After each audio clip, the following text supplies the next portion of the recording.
Hello! শুভ রথযাত্রার শুভেচ্ছা এখনই জানাচ্ছি একদিন পর। কারণ রথের মেলা থেকে এসে এতটাই টায়ার্ড ছিলাম যে ভিডিওটা এডিট করতে পারিনি। আর আমাদের এই বাড়ির সামনে থেকে প্রত্যেক বছরই রথ যায় আর আমরা এরকম ওয়েট করে থাকি। আর এরকম প্রচুর লোকের ভিড় হয়। দাঁড়ান আপনাদের রথ দেখাচ্ছি। এখানে আমরা ওই ধূপকাঠি, চাল, পয়সা, ফুল সবকিছু নিয়ে ওয়েট করি প্রত্যেক বছরই। প্রত্যেক বছর বলতে আমার ২ বছর হয়েছে এই বছর নিয়ে। তো এখানে দাঁড়িয়ে থাকি, যেই রথ আসে তার চাল ছোড়া হয়। আর আমাকে দেখুন, এখানে যেই রথটাকে দেখতে পেয়েছি সেই দৌড়ে দৌড়ে চলে গেছি যে ওখান থেকে দড়ি টেনে বাড়ি পর্যন্ত নিয়ে আসবো।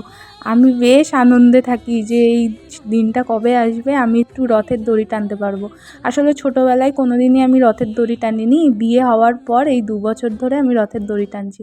আর মনটা বেশ খুশি খুশি হয়ে আছে, রথের দড়ি টেনে সে কি হাসি আমার। আর এখানে রথটা জগন্নাথ, বলরাম, সুভদ্রা অসম্ভব সুন্দর সাজিয়েছে। তার ভগবানকে জানাই সবার যেন মনস্কামনা পূরণ হয়। আর এখানে আমাকে প্রসাদ দেওয়ার জন্য ডাকছে আর আমি দৌড়ে দৌড়ে প্রসাদ নিতে চলে এসেছি। আর রাত্রেবেলায় চলে এসেছিলাম আমরা বীরচন্দ্রপুর মেলা দেখতে।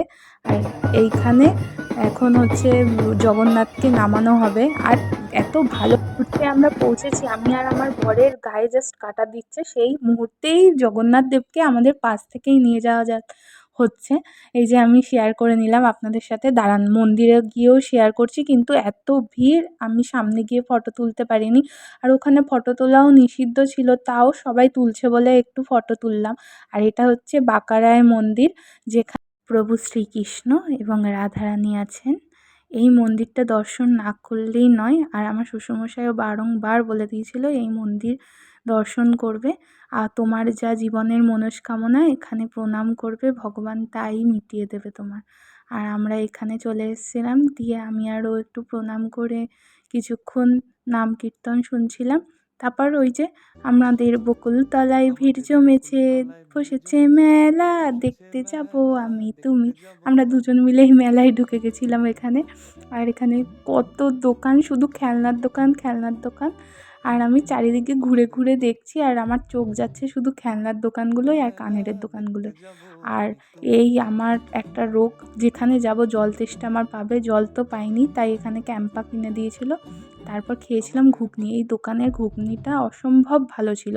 মানে মেলায় এরকম ভালো ঘুগনি পাওয়া। আর আমার বর কখন এই ফটোটা তুলেছে আমি নিজেও জানি না।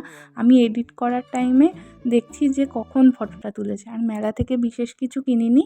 আমি এই ভগবদ্গীতাটা কিনেছিলাম আমার পার্সে রাখার জন্য। আর আমার বরমশাই পছন্দ করে একটা কানের কিনে দিয়েছে। মেলায় অসম্ভব দাম, ওখানে না কেনাই ভালো। আর এত টায়ার্ড ছিলাম, এসে তাড়াতাড়ি করে কোনো রকম ফ্রেশ হয়ে নিয়েছি। আজকের ভিডিওটা এইটুকুনি। আমার ভিডিও যদি আপনাদের ভালো লাগে অবশ্যই ফলো করে দেবেন এবং কমেন্ট করে জানাবেন। টাটা।